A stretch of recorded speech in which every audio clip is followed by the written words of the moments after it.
Unutmadım, unutamam kara sevdam. Merak etme, yaşamaksa yaşadım, lakin canımın çoğu kaldı sende. Pişman mıyım? Asla. Güzelleştim yasla. Sevmedim mi? Sevdim evet, senden sonra itirazla.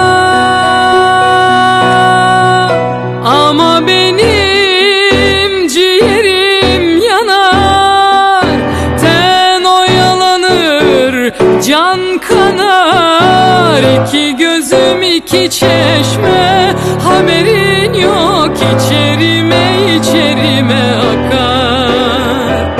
Benim ciğerim yanar, ten oyalanır, can kanar. İki gözüm iki çeşme, haberin yok, içerime içerime akar. Unutmadım, unutamam kara sevdam. Merak etme, yaşamaksa yaşadım, lakin canımın çoğu kaldı sende.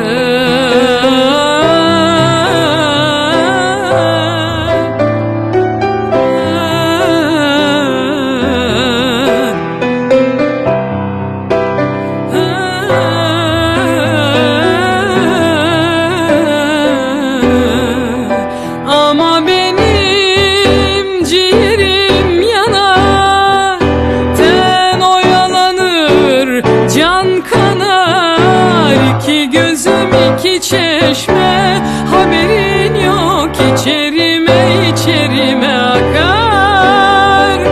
Benim ciğerim yanar, ten oyalanır, can kanar. İki gözüm iki çeşme, haberin yok, içerime içerime akar. Unutmadım, unutamam kara sevdam.